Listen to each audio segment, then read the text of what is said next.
Absolutely. And if I'm not mistaken, y'all went on a strike, right? We walked off the set. So our contract was over for the first season, and they had given us a contract for 3 movies. So we all got a lawyer. I mean, like, if we would all gotten a lawyer together and all negotiated for a contract all together, they couldn't do the movie with none of us. They wanted us. So if we would have stuck together, then we would have been able to negotiate a decent contract. Probably would have went SAG, which is what it should have been, and maybe we got a percentage of the merchandise. I don't know, but we definitely would have been living a lot better than we were after. They continued on without us. So it is what it is. Um, I It's funny because I met, well, I know I'm friends with the actors that came and that ended up getting the parts after we walked away. And man, for them it was like, can you imagine being an actor who watched the Power Rangers and then you audition to be a Power Ranger and you find out that you are the new Power Rangers on the TV show and you're doing the movie in about a month? It's like they didn't earn that. That wasn't their movie. That was a movie we earned, that we built a following for, and they did the movie. Apparently, they were supposed to do 3 to 6 more of them, and they never did another one like that because it didn't have the same hit. They took a hit on it. They should have just made it fair for everybody, and then who knows? The movie would have done a lot better, I'm sure. And I remember as a kid, watching that movie for the first time, and I always wondered why the original cast wasn't in the movie. Like, where did they go? Yeah. Wait, where's that? Where's Trini? Where's what was his name? Jason. Yeah. But I mean, after I left the show, I went on to have another show on Nickelodeon called Space Cases, and that was a lot of fun. That was cool, and they paid me well, which is good. I mean, what I was making on that show is what I should have been making on Power Rangers easily. So and if I had done that, I would have been doing just fine. I'd have been quite happy. They just didn't want to negotiate the contract. I think they were afraid that, because I think they already had intentions of changing the cast at some point, because the Japanese footage is, they change every year, or they change, the Rangers change. They only had so much Mighty Morphin footage. And then after that, it was going to go on to Zeo, and then it was going to go on to this. And so they already, I think, had intentions of changing the cast, but slowly, like losing one person here, one person there, adding a new person. And I think he just said, well, forget it. We'll just lose all 3 of them, and we'll just start all over. But it took a hit. I know I met a lot of fans who were like, when I found out you left the show, I went in my room and I ripped the poster down because I was like, I'm done. I can't believe he's not there no more. It hurt a lot of people. It devastated a lot of kids. But you know, Who was all the members that left the show? who left was the Red Ranger, the Yellow Ranger, and myself. So it was Austin St. John, Twee Trang, and myself. Who stayed was the Blue Ranger, the Pink Ranger, and the Green Ranger. So that was Jason David Frank, Amy Jo Johnson, and David Yost. And they had their reasons for staying. I mean, like, it's not everybody that's brave enough to rock the boat. I mean, like, we're winning. We're on this amazing show. We're about to do a movie. It's an opportunity of a lifetime, but we're being screwed, and we've been getting screwed. So do you continue to get screwed and not rock the boat? Or do you stand up for yourself against the bully that's like going, hey, well, we can fire you? Or like, well, man, we got to stand up. At some point, you got to stand up. So that's what we did, you know. And you was telling me before the interview that you just now seen the movie for the first time. Yeah, yeah. I watched it probably a year ago for the first time because I didn't care to see it. I was like, that was supposed to be my movie. And so I didn't really, and I was busy working at the time, so I didn't care to go check it out, or it didn't matter to me at that point. But I saw it, and it was entertaining. It was cool. It would have been better with us. You know, it would have been better with a little hip hop keto in there. A little Zach flavor. I mean, because my character was like very different from all the rest of the characters. I was like charismatic. I mean, everybody was charismatic, but I was charismatic in a different way. I implemented hip hop keto into my dance style. It wasn't all that, but it was like, it was. I had a different vibe, different energy, and I was representative of a whole lot of black and brown people, including white people. So I represented everybody, but it was a face that everybody could look at and go, "That's my guy." You know, I'm like him. I want to be like him. I was the first. Yeah. And when they made that deal for the three movies, right? Y'all had no idea they did that without y'all knowing, right?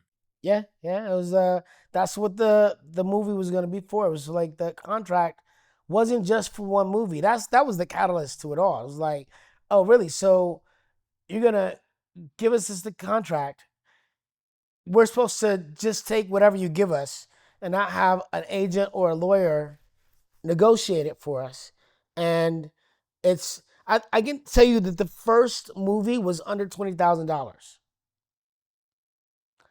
$20,000 for a multi-million-dollar movie, 20th Century Fox, and that's what they're gonna pay the stars. It was unheard of. It was like no, and then there was attached to it two other movies with a small upgrade of what the pay was. Within a $20,000 range. There's nothing. So they're gonna make another billions of dollars off the movies, and we were still gonna be broke. Like couldn't afford a place in LA, couldn't buy a nice car, couldn't I mean, barely getting by. It sucks. It sucks. So Yeah, they was clearly taking advantage of y'all because y'all was young. well, we weren't. I was 26 at the time. Yeah, I mean, we were playing kids, but we were all adults. But we were new in the industry until we weren't. After I did 85 episodes. So after the first 20, 30 episodes of it being a hit show, I was no longer new. You know what I'm saying? The contract should have been able to be negotiated before then, and it should have been negotiated to be SAG. But and we even had cast and crew coming up to us and going, "Hey guys, hey, they're really screwing you guys, man. You guys should go SAG. You should make the show SAG, and that way it'd be fair, and that way it'd be. I mean, like the casting because the cast and crew, the crew was even non-union, so everybody felt the same way. Everybody was like, "We're on this hit show. This guy's making $1 billion. He made $1 billion the first season. Billion. That's a whole lot of millions. You know what I'm saying? Like that's a whole lot of millions, bro. So it would not have hurt him to lose 6 million out of his 993 million to make the rest of us happy, his stars. You know what I mean? Agreed. Or if you look at from a business perspective, then they say shrewd, but I would say greed. It wouldn't take that much. I mean, it doesn't show any compassion. It doesn't show any compassion for the people that are helping you build your brand. You know what I'm saying? And I think from his perspective, he'll say, "I built the brand. I did everything. I brought this here. I sold the toys. I did that." And I gave you an opportunity. I mean, I think his perspective was, I gave you an opportunity to be famous. You'll be famous, but you won't be rich. But what is that? Not if you want to continue to have the magic that was there. Like we had a great chemistry. We had something that hadn't been seen before. So I don't know. It is what it is, bro. In the world that we live in now, and the temperament that we have, where people are greedy, it's all about me. I want everything. I think that's what it was about. But some people will look at somebody like that and go, "Oh, well, that was shrewd. That was. But I would say, yeah, I would say greedy. For you personally, when did you first see the red flags that something wasn't right? Oh, that red flag came immediately as we signed the first contract. We knew it was a bad contract. I mean, and they told us then, listen, you can take this to your manager. Like after 2 weeks of auditioning, they finally go, all right, you guys are the ones. You are cast. You guys are gonna be, the Power Rangers. And actually, it wasn't even called Mighty Morphin Power Rangers in the beginning. It was called Phantoms. Eventually, they changed the name, and it became Mighty Morphin Power Rangers. Apparently, I heard the story recently. Um, they had heard the name Teenage Mutant Ninja Turtles, so he knew he wanted the name to be na na na na na na na na, something like that. So they came up with Mighty Morphin Power Rangers, right? So when we first got the contract, they said show it to your agent or your lawyer, but the first person that comes back to wants to negotiate or change anything will fire you or hire somebody new. Now, at that point, I'm a brand new actor. I've only done extra work here and there. I've done theater. I haven't been on TV. I'm not a TV actor. So, you know what? I'll take this opportunity to do this. Maybe if it becomes something, the next contract, the next season, it'll be better for us. So, you take that first loss. You're like, all right, just to get the opportunity to work as an actor, to get the opportunity to have to learn about being behind the camera, the whole thing. I mean, we knew immediately there was a bad contract. It was obvious. However, taking that opportunity, like taking a shot, like you had to take the shot for the first one, but at the second season, it was like it didn't get much better, and it was like, oh come on, man, it's not right. So we knew from the very beginning. When you look back at hindsight, do you regret leaving the show so early? Okay, so I wish I'd done the movie. That movie was my movie. It would have been the biggest budget movie I've ever done, right? I would have gone to Australia, I would have shot this movie that I earned. It would have been, and I believe that the movie would have done well, it would have done better, and I probably would have done 3 or 4 more other movies. Now, I wish I'd done that. I wish that had happened, but I don't wish that I would have done it for the negotiated price that we were doing it for. I mean, I had to stand up, you know. I missed that I didn't do that movie, but if I had to do it all again, I would do it again. I would do it again. I would just hope that everybody's still with me because that would have made a difference. So some of the cast they changed their mind about going on strike. Well, we all had a conversation about it, and it was like, well, I think sometimes people say things half-heartedly. You know, a lot everybody was excited about the movie. We talked about, it wasn't fair. We should negotiate it. We should get a lawyer. But it's easy for somebody to go, yeah, if you get a lawyer, I'm down. But once you got a lawyer, now they got to make a decision. And, I guess, they had their reasons of saying, no, I don't want to talk to a lawyer. I don't want to do it. Maybe they're afraid. They're afraid that they were going to lose the job. Maybe they're afraid that they wouldn't, the Green Ranger had just become the White Ranger, and he's doing well. Like he's coming up. He's growing in views. So maybe he's afraid to lose that. And everybody's got different reasons, But originally we were supposed to do it together, and at the end, it was only the three of us that were willing to stand up. And actually, what happened is when in us standing up, it made it better for them because then they offered them more money to stay, right? And then we went back to them going, "Hey, look, we're doing these car shows, and we're making more in a weekend than we make an entire season. This is what our worth is." And then they went and they complained, "Hey, so we heard about these appearances, so they paid them more money to stay even more."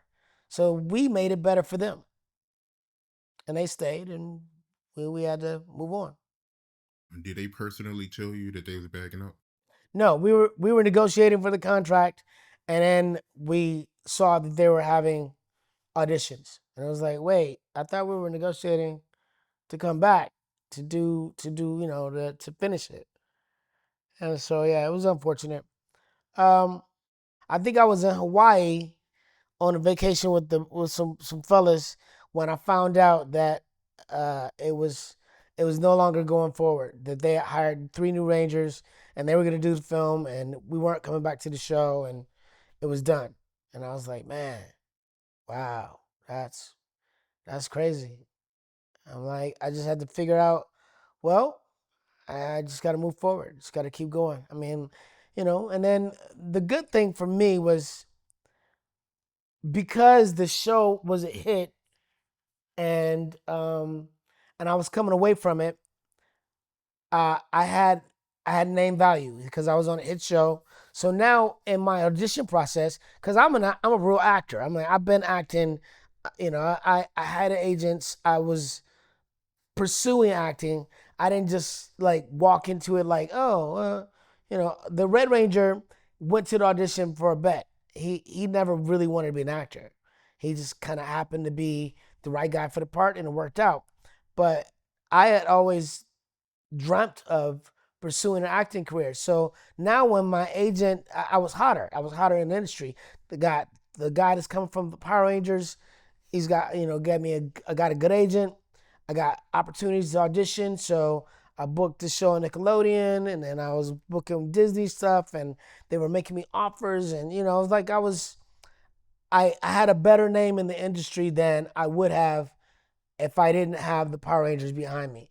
However, if I worked on the show for six years, let's say like Jason Frank, he worked on the show for 6 years. So now he's kind of typecast as this Ranger. So it's hard for anybody to see him as anything else but that. So it was fortunate to me that I had done it, but I wasn't so ingrained in it that I couldn't do anything else. And so that's why I was able to have a prosperous career. I mean, I had the talent, I had the name, it worked out, but not everybody else was able to build a career after Rangers because some people got typecast.